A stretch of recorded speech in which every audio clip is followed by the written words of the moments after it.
오늘 저희들에게 주시는 하나님의 말씀은 야고보서 4장 말씀입니다. 야고보 4장 1절로부터 10절까지 말씀드리겠습니다. 하나님 말씀 다 함께 한 마음으로 말씀을 합독하겠습니다. 너희 중에 싸움이 어디로 다툼이 어디로 저찬하느뇨?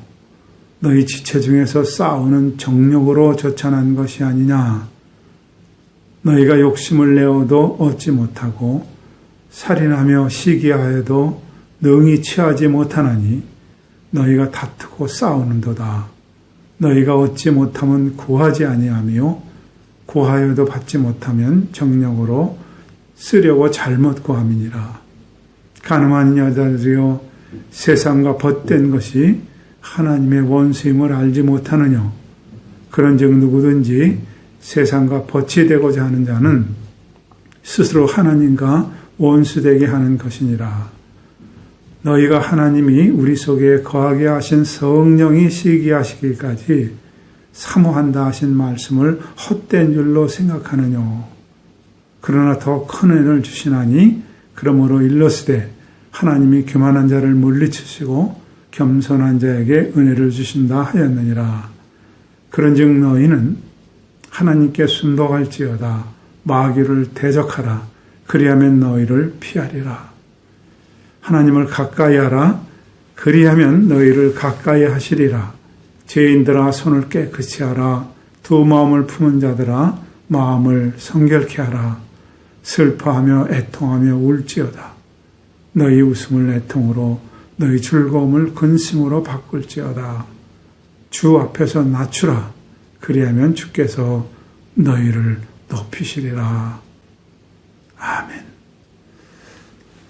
기도하고 말씀 나누겠습니다.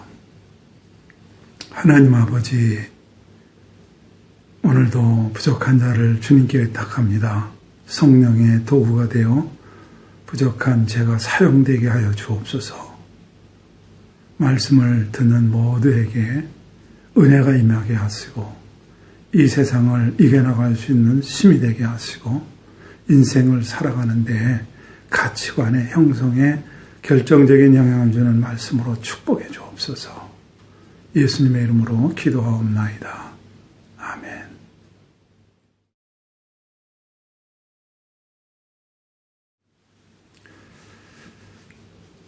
어느 글을 읽는 중에 가정에 대한 글을 읽었습니다. 왜 부부가 싸움을 하는가? 성격의 차이, 경제적인 문제, 문화적인 다른 가정에서 자란 어떤 그런 인격의 문제 다 있어도 결국에는 부부가 싸움하는 것은 자기 욕심대로 되지 않아서, 자기 욕심이 채워지지 않아서 싸운다 하는 그런 글을 읽었습니다. 그게 안 돼서 결국은 싸움하고 이혼한다는 거예요. 눈에 넣어도 아프지 않은 자식과 왜 싸웁니까? 앞날을 생각해서 공부 열심히 해라. 개인의 인격과 인품으로 해서 예를 가리키고, 근데 왜 싸움하는가?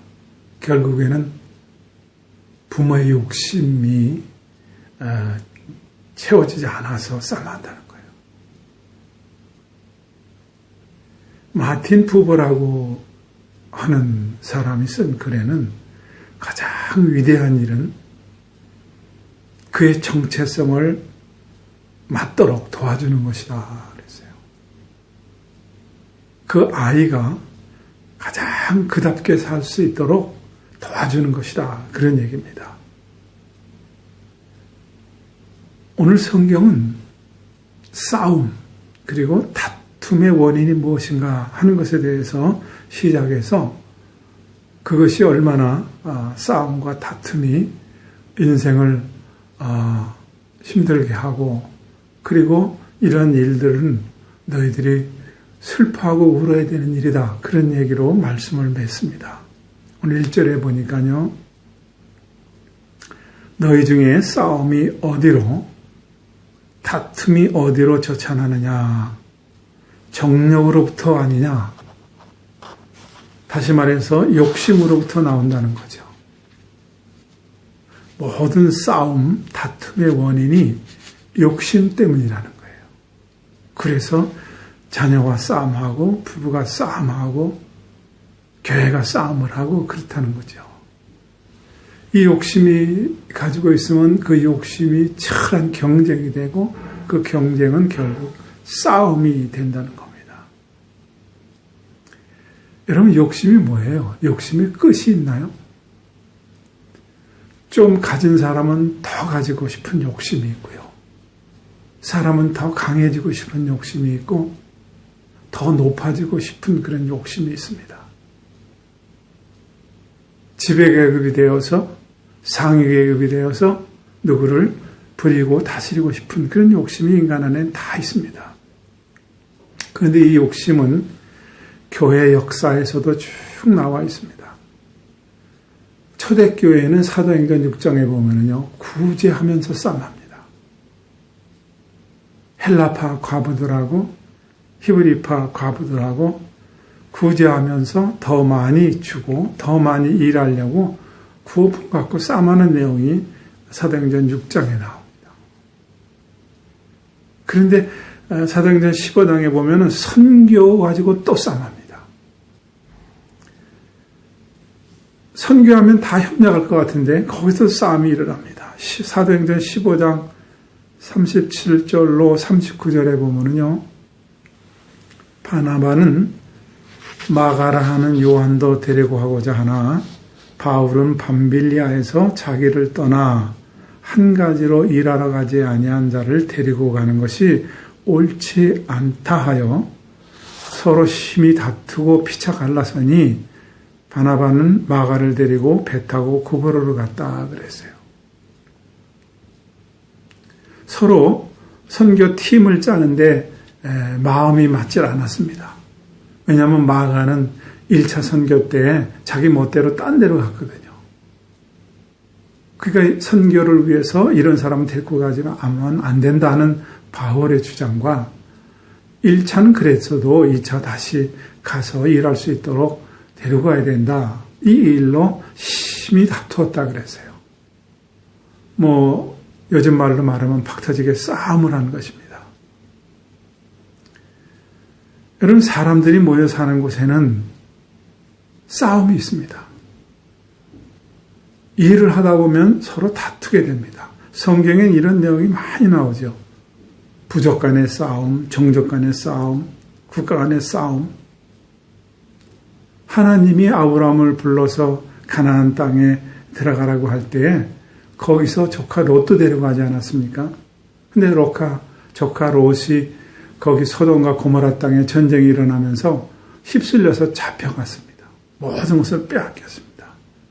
그래서 아브라함이 집에서 길리운 가신 318명을 데리고 와서 싸움에서 다시 찾아오는 내용도 있고요.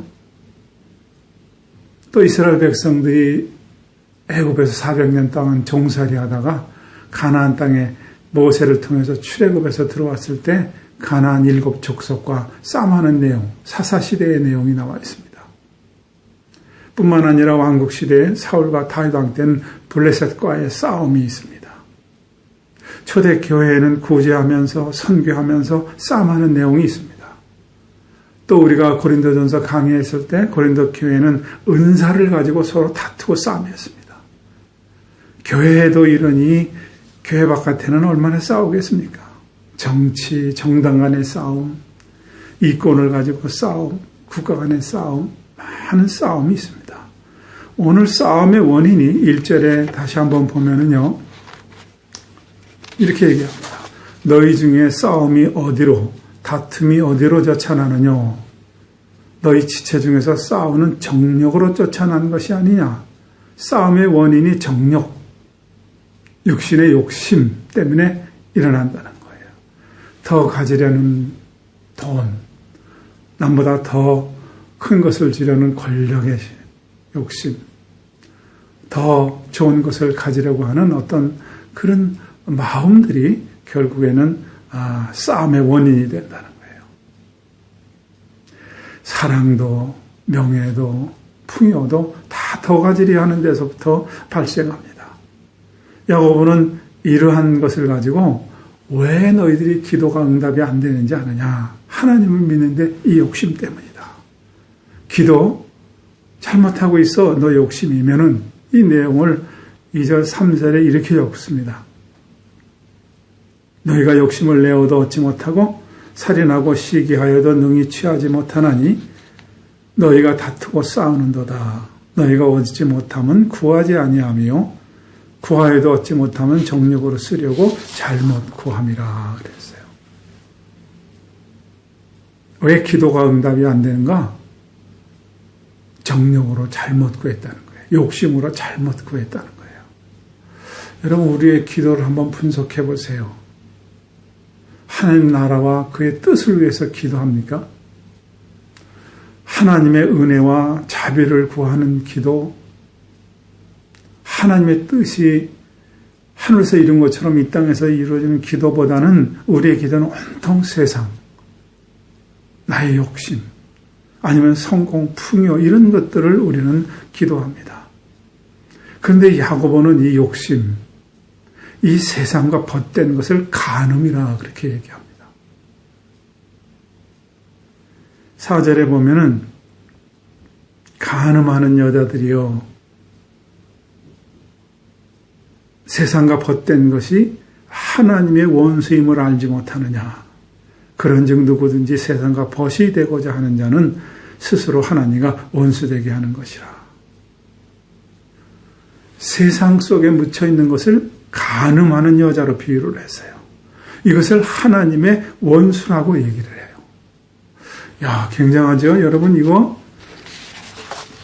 이것은 5절에 보니까 성령이 시기하시기까지 사모하신다 하신 말씀을 헛된 줄로 생각하느냐 그랬어요. 좀 난해한 해석인데요. 세상의 성공, 세상의 풍요, 이것을 성령이 시기하시고 질투하신다는 거예요. 새 번역에 보니까 4장 5절을 이렇게 얘기합니다. 하나님께서는 우리 안에 살게 하신 그 영을 질투하실 정도로 그리워하신다. 라는 성경 말씀을 여러분은 헛된 것으로 생각합니까? 그랬어요. 새 번역에는 질투하실 정도로 그리워하신다. 사모한다는 거예요. 또 여기서 성경 말씀은 구약 아닙니까? 다시 말해서 모세의 오경 아니면 선지자의 글 이런 것들을 여러분들은 헛된 것으로 생각하십니까? 다시 말씀드리면 하나님은 우리를 질투하시기까지 성령은 우리를 시기하시기까지 그렇게 그리워하면서 사랑한다는 거예요. 하나님 우리가 허접한 사람들을 하나님 우리가 아직 형편없는 사람들을 그렇게 그리워하고 사랑하신다는 거예요. 성령은 이것을 시기하시고 질투하신다는 거예요. 하나님의 사람들이 세상과 벗된 것 하나님을 믿는다고 하지만 세상 풍요에 빠져 있는 것을 질투하고 시기하신다. 그런 얘기입니다. 우리는 이 말씀을 깊이 생각해 봐야 됩니다. 세상과 벗된 것 하나님과 원수라는 거예요. 하나님의 사람들은요. 하나님만 바라봐야 돼요. 신부는 신랑만 바라봐야지 옆집 남자 쳐다보면 안 돼요. 교회는 오직 하나님만 바라봐야지 세상의 풍요를 바라보면 안 돼요. 이것을 간음하는 여자들이요 그랬어요. 여러분 여기서 간음하는 여자들하고 여성 명사를 썼는데 간음은 여자만 합니까? 아니요. 남자도 할 수 있어요. 그런데 오늘 여기에는 왜 여성 명사를 써서 간음하는 여자들이요. 간음을 세상의 풍요를 적고 있나요? 이 간음이라는 말이 모이칼리데스라는 말이에요. 이것은 세상과 벗된 것을 간음으로 봤다고요. 다시 말해서 하나님을 믿고 세상의 풍요, 세상의 성공 이걸 간음이라고 봤어요. 구약 성경에는 하나님을 버리는 것 간음해요. 뿐만 아니라 바알을 섬기는 것도 간음해요. 만몬신을 섬기는 것도 이것도 모이 칼레데스 간음으로 봤어요. 우리는 여기서 우리의 신앙을 한번 깊이 생각해 봐야 됩니다. 세상의 풍요가 바알신을 섬기는 것과 같다는 거예요. 세상의 성공 부를 쫓는 그리스도인들이 다 간음하는 모이 칼레데스 같은 그런 일이라는 거예요. 여러분, 왜 하나님을 믿어요? 나의 성공을 위해서 하나님이 혹시 필요한 거 아닙니까? 나의 목적을 위해서 혹시 하나님이 필요한 거 아니에요? 이런 것은 다 간음이요, 하나님께 원수가 된 것이고 두 마음을 품은 것이라는 거예요. 여러분, 지금 교회 위기가 뭡니까? 오랫동안 번영신학, 기복신앙을 쫓았어요. 그리고 다시 교회가 돌아가려고 그러니까 너무 멀리 와서 돌아가는 것을 할 수가 없을 정도로 멀리 왔어요. 예수 믿어서 잘 먹고 잘 살고 성공하고 참나 이런 생각으로 예수 믿는 사람 그렇게 설교하는 교회가 너무나 많아요. 그래서 헌금을 복채로 만들었어요. 그래서 여러분 예배를 굿하는 것처럼 찬양을 무당이 신을 부르는 것처럼 그렇게 만들어 놓고 기도를 주문해 오는 것처럼 만들어 놨어요. 지금 안 해요. 여러분, 뇌물하고 선물하고 차이가 뭐예요? 선물은 내가 자녀에게 누구에게 선물 줄 때 주면서 기쁜 거 아니에요. 근데 뇌물은 뭐예요? 이것을 주면 어떤 대가를 바라는 거 아니에요. 여러분, 헌금을 왜 해요? 이거 하면 하나님께 나에서 무엇을 줄 거라고 대가를 바라는 거, 이 뇌물이 되어버렸어요. 예배를 왜 드려요? 감사해서 드려야 되는데 예배를 드리면 나한테 복을 줄 거라는 거예요. 너무 멀리 와버렸어요. 출애굽기 20장 5절에 보면은요, 그것들에 절하지 말고 그것들을 섬기지 말라. 나 여호와 너희 하나님은 질투하는 하나님이라 그랬어요. 하나님을 섬기면서 우상을 겸하여 섬길 수 없다는 거예요. 그것을 하나님은 질투하신다는 거예요. 하나님만 바라봐야 되는데 우리는 자꾸 하나님의 손 안에 든 복을 바라보는 거죠. 그래서 저희 교회 주보에 앞면에 나와 있는 게 뭐예요? 하나님만 바라봐야지 하나님의 손에 있는 걸 가치 있게 생각하면 안 되는 겁니다. 누가복음 16장 13절에 보면요, 집 하인이 두 주인을 섬길 수 없다는 거예요. 이를 미워하고 저를 사랑해야 되고 이를 중히 여기고 저를 경히 여겨야 된다는 거예요. 그러면서 하나님과 재물을 겸하여 섬길 수 없다는 거예요. 하나님과 물질을 섬길 수 없어. 이걸 간음이요 모이 칼리데스라고 그래요. 안식일이 뭐예요, 여러분? 하나님만 바라보라는 거예요. 근데 우리는 하나님도 바라보고 세상도 바라봐요. 솔로몬이 가장 많은 금을 소유했어요. 기네스북에 오를 만큼 가장 많은 금을 소유했어요. 1000명이나 되는 여자가 있었고 세상의 모든 이치를 깨달을 수 있는 지혜가 있었습니다. 그런데 이것이 다 헛되고 헛되다는 거예요. 우리는 이런 것을 다 알면서 세상 것이라고 하면서 우리는 그냥 그걸 성경 이야기로 생각하고 그냥 지나가요. 여러분, 소돔과 고모라가 멸망할 때 뒤돌아보면 안 된다고 그랬어요.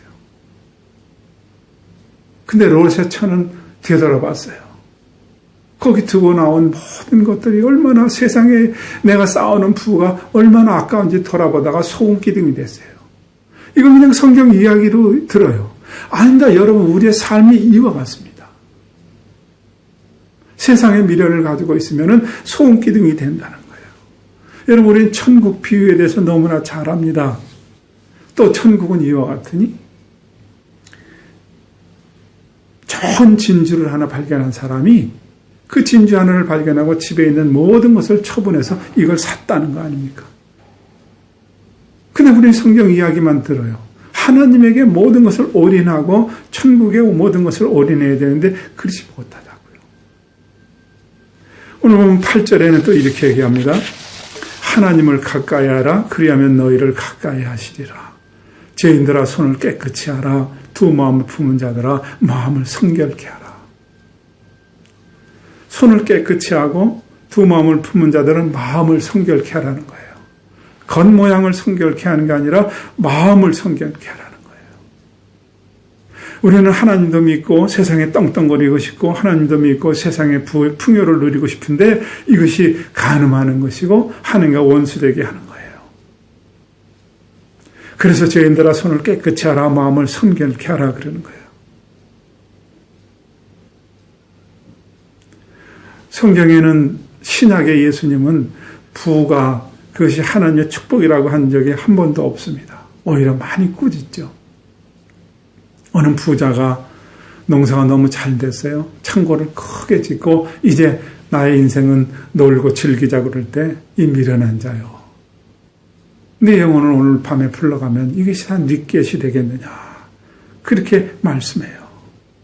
그런데 우리의 신앙은 지금 기복신앙, 번영신앙, 풍요 여기에 다 올인하고 있어요. 참 안타깝습니다. 그래서 9절에 슬퍼하며 애통하며 울지어다 그랬어요. 이런 세상에 간음하는 이런 것들을 너희가 슬퍼하고 울어야 된다. 세상 풍요를 가지고 이것은 바알신을 섬기는 것 같은 그런 것들인데 너희가 울어야 되고 슬퍼해야 되지 않느냐. 우리는 일제 식민지 시대 때 교단에서 신사참배를 결정해서 했습니다. 일본 천황에 절을 했습니다. 여러분 교단에서 그렇게 결정했어요. 참 슬퍼하고 애통할 일입니다. 현대 교회가 번영, 성공 이거에서 모든 것을 올인해서 오랫동안 오다 보니까 돌아가는 길이 너무 멀어졌어요. 여러분 문둥병이 무슨 병인지 아시죠? 한센병이요. 고통을 못 느끼는 거 아닙니까? 그래서 손마디 하나가 이렇게 떨어져 나가는데도 아픔을 못 느끼는 거예요. 발가락 하나가 잘라져 나가는데도 전혀 아픔을 못 느껴요. 이런 살이 뭉그러지는데도 아픔을 못 느껴요. 그래서 문둥병을 치료한다는 게 뭐예요? 아픔을 느끼게 한다는 거 아니에요. 그게 치료예요. 한국 교회가 아픔을 못 느껴요. 이거 슬퍼하고 애통해야 될 일 아닙니까? 번영신학 풍요에 대한 것이 너무 오래 와 있다 보니까 아픔을 못 느껴요. 세습을 하면서도 아픔을 못 느껴요. 그래서 교회가 은과 금은 있는데 나자렛 예수 그리스도의 이름을 잊어버린 지가 너무 오래됐어요. 오늘 성경은 세상의 벗됨이 간음하는 것이요. 이것은 바알 신을 섬기는 모이칼리데스라고 하는 그 말을 썼다는데 우리는 모든 생각을 집중해서 다시 한번 우리의 신앙의 옷깃을 염해야 되지 않겠습니까? 오늘 야고보는 아주 깊은 말씀을 합니다. 너희가 믿음을 가졌느냐? 너희가 하나님의 선택을 받은 자냐? 너희가 구원을 가진 자냐? 하나님의 아들이냐? 그러면 이러한 것은 있어야 된다는 거예요. 행위로 구원받는 건 아니지만 믿음이 있는 자는 이런 행위가 뒤따라와야 된다는 겁니다. 이런 것이 나타나야 된다는 것입니다. 오늘 이 말씀이 여러분들에게 다시 한번 마음을 추스리고 하나님 제일주의로 세상의 것은 하나님이 살아가는데 다 채워주세요. 욕심내지 마세요. 이런 거 갖고 피튀기게 경쟁하지 마세요. 너희가 무엇을 입을까 먹을까 염려하지 마라. 이거 다 이방인들이 구해야 하는데 이것이 너에게 있어야 될 줄 안다 그러셨어요. 너무 욕심내서 남의 것 더 많이 가지려 하지도 마시고 이왕 많이 가진 분들은 이제 나누고 덜어내며 사는 그런 삶을 통해서 하나님께 영광 돌릴 수 있기를 주님의 이름으로 축원합니다. 기도하겠습니다. 하나님 아버지, 오늘 말씀을 듣고 다시 한번 마음을 추스리고 신앙의 옷깃을 여밉니다. 저희들 불쌍히 긍휼히 여겨 주시고 말씀 위에 서서 남은 인생 살아갈 수 있도록 말씀 들은 자들을 말씀으로 축복해 주옵소서. 예수님의 이름으로 기도하옵나이다.